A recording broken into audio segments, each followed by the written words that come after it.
तापस समदम दया निधाना, तापस समदम दया निधाना।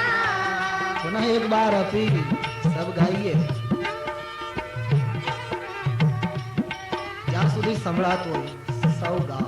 ये सब मंत्र हैं, सब वेद की ऋचाएं हैं, शास्त्र को गाइए। तापस समदम दया निधाना, तापस समदम दया निधाना।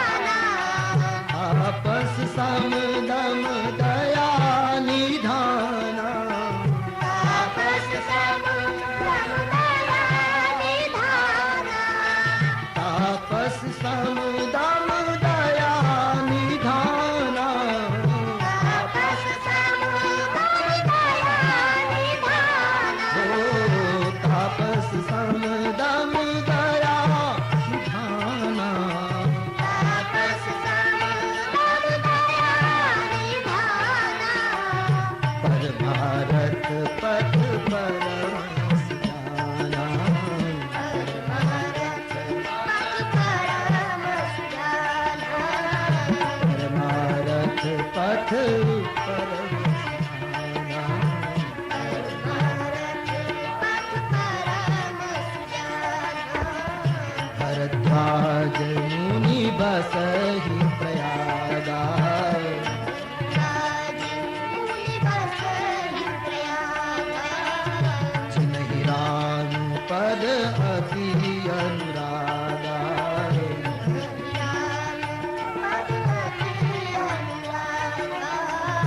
भरद्वाज मुनि बसहि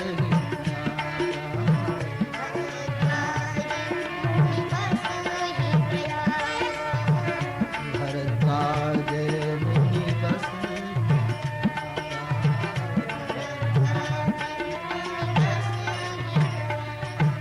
મહાત્માજીનો આશ્રમ પ્રયાગમાં છે, તપસ્વી છે, રામ પ્રેમી છે, સિદ્ધ પુરુષ છે, દયાના નિધાન છે, પરમાર્થી વ્યક્તિ છે, ગંગા યમુના અને સરસ્વતીના સંગમના સંત છે, સમન્વયના આ મહાપુરુષ છે।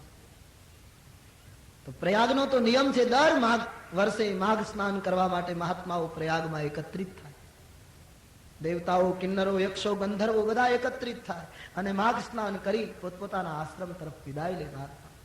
એક વખત આવો કુંભ ભરાયો પ્રયાગમાં। એક માસ સુધી કુંભ સ્નાન કરીને મહાત્માઓ ભરદ્વાજ ઋષિના આશ્રમમાંથી વિદાય લેવા લાગ્યા। ત્યારે ભરદ્વાજજી બધા સંતોને વિદાય આપે છે, એમાં છેલ્લે એક મહાત્માએ વિદાય લીધી, યાજ્ઞવલ્ક નામના સંત, બિલકુલ છેલ્લે વિદાય લીધી। ભરદ્વાજજી પગમાં પડી ગયા, બાપજી હું આપને વિદાય નહીં આપું। યાજ્ઞવલ્ક મુનિ પરમ વિવેકી, યાજ્ઞવલ્ક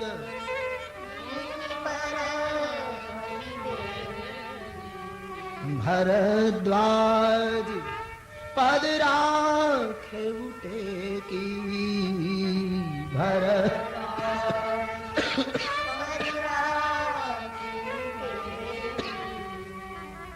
પરમ વિવેકી પુરુષ યાજ્ઞવલ્ક એના ચરણ ભરદ્વાજજીએ પકડી। બાબા આપ રોકા, આપને હું વિદાય નહીં આપું। બેસી ગયા, પૂજા કરી। महाराज एक मास थी हूँ आपने क्या मेहमान, आप मुझे जाने दो। बोले नहीं बाबा, હું આપને રજા નહીં આપું। કેમ? મારા મનમાં એક સંશય છે, એક વહેમ છે, એક શંકા છે, એ મારે તમને પૂછીને નિરાકરણ પ્રાપ્ત કર। નાથ એક, નાથ એક સંશય બડ મોરે, નાથ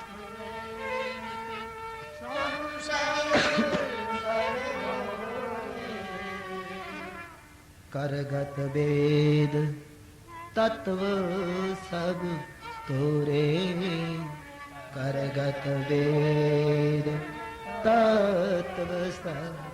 આપના હાથમાં વેદોના તમામ તત્વો રમે છે। મારા મનમાં એક સંશય છે, આપ જેવા સંતને પૂછીને મારે સંશયથી મુક્ત થવું। સવાલ એ થાય કે ત્રિવેણીને કિનારે બેઠેલા આટલા કુંભ મેળા જેને કર્યા એ મહાપુરુષનો સંશય ન ગયો? એને સંતને પૂછવું પડ્યું? ખુદ ભી સંત હે. બાપજી મને એક સંશય સતાવે છે. જો કે મને પૂછતા ભય લાગે છે, સંકોચ પણ થાય. તમને પૂછું ને તમે નારાજ થાવ તો, અથવા તમે મને એમ ઠપકો આપો કે આટલા મોટા મહાપુરુષ થઈને આવો પ્રશ્ન, હજી તમારો પ્રશ્નનો ઉત્તર ન મળે તો ભય પણ લાગે. અને જો ન પૂછું તો મારું અકાર્ય થાય એવું છે. કારણ કે મેં આપને પૂજ્ય માન્યા છે અને જગતનો નિયમ છે, સ્મૃતિકાર અને શાસ્ત્રકારો એમ કહે છે કે પોતાના ગુરુની પાસે જે કંઈ છુપાવે એને કદી નિર્મળ જ્ઞાન પ્રાપ્ત થતું નથી. આપને મેં પૂજ્ય માન્યા છે, ગુરુ સ્થાને બેસાડ્યા છે. તમારી આગળ છુપાવું તો સાચો વિવેક ન થાય. ધ્યાન દેના, બડા પ્યારા સૂત્ર. ગુરુની પાસે કંઈ છુપાવાય. સંત કહી અસનીતિ પ્રભુ શ્રુતિ પુરાણ મનુગા. વેદ શાસ્ત્ર પુરાણો આ બધા ગાય છે. સંતો પણ એવી નીતિ કહે છે. હોઈને બિમલ વિવેક ગુરુ સન કિએ દુરાવ. જે ગુરુની પાસે છુપાવે એને કદી સાચું જ્ઞાન પ્રાપ્ત. ગુરુની પાસે તો જેમ છે એમ રજૂ થવું. આજે લોકોને સમાજનું દર્શન કરતા એવું લાગે છે એટલે કહું, અને એ હકીકત. લોકોને ગુરુ એવો જોઈએ છે એનું કયું કર્યા કરે, એનું કયું કર્યા કરે. ત્યાં સુધી કહે ઓહો અમારા ગુરુ. પણ એક વાર સાધકના જ કલ્યાણ માટે થોડોક નિર્ણય બદલીને કહેશે એટલે એ જ મિનિટે ફેરફાર. સમાજની શ્રદ્ધા કેટલી નાજુક હોય. એક જ વખત તમે એનાથી ઉલટો નિર્ણય આપો તો શિષ્ય એમ કહે છે કે હવે બધું ફરી ગયું, તારું ફરી ગયું દેવ, ગુરુનું નથી ફર્યું. ગુરુની પાસે કઈ છુપાવો ને, એની પાસે રજૂ થઈ જાઓ. એક મસ્તક નમાવ્યા પછી બસ સજદે में सर झुकाया, अब उठना हराम है. जो झुका तो झुका, शरणागति ले ली, खत्म. डूबे गुरु के चरणों. અને પછી તો મારી તમારી નિષ્ઠા ક્રાંતિ કરે છે. નિષ્ઠામાં એકલવ્યને ના પાડી દીધી હતી કે નહીં હું તને નહીં ભણાવું, છતાં એક પૂતળું દ્રોણાચાર્યનું બેસાડી અને એ માણસની નિષ્ઠાએ ક્રાંતિ કરી કે અર્જુન પાછળ રહી ગયો અને એકલવ્ય આગળ નીકળી ગયો. ગુરુ ભક્તિ, ગુરુ નિષ્ઠા. તો ગુરુની પાસે કઈ કોઈને આપણે ગુરુ તરીકે સ્વીકારીએ પછી એની પાસે કઈ છુપાવો નહીં. જીવન કિતાબ ખોલી દો, આમ છે. પણ નથી શક્ય બનતું. ગુરુની સાથે ફોટા પડાવવા શક્ય છે,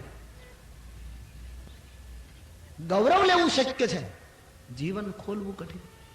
અને આપણા સંતોએ જીવનો ખોલી નાખ્યા એટલા માટે આજ પૂજાયા છે.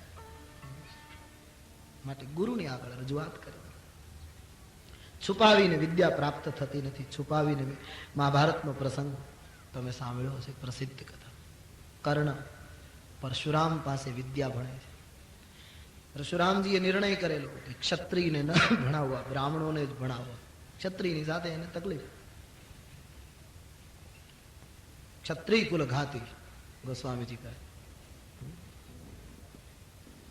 તો બ્રાહ્મણોને જ ભણાવે. કર્ણને થયું કે ક્ષત્રિયને ભણાવે નહીં, પછી પોતે પોતાને છુપાવીને બ્રાહ્મણ તરીકે અભ્યાસ કરે ગુરુપાદ. એક દિવસ પરશુરામજીના ચરણની સેવા કર્ણ કરે છે. એમાં કર્ણને પગે કીડો કરડ્યો, લોહીની ધારા નીકળવા લાગી. એ લોહીનો રેલો, એટલું લોહી નીકળ્યું, કાણું પાડી દીધું કીડાએ. પણ કર્ણને થયું કે બાપજી સૂતા છે અને જો હું એકદમ પેલું કરીશ તો એની નિદ્રામાં બાધા પડશે. ગુરુ સેવા ચાલે.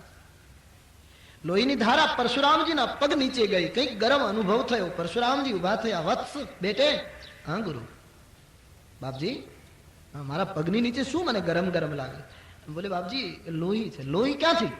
બોલે મારા પગને એક કીડો કરડે છે, મારા પગમાંથી લોહી નીકળ્યું છે.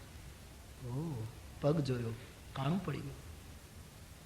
આટલું બધું લોહી નીકળ્યું તોય તું ઊભો ન થયો? પરશુરામજીને શંકા પડી છે આ ક્ષત્રિય હોવો જોઈએ, આ બ્રાહ્મણ ન હોય.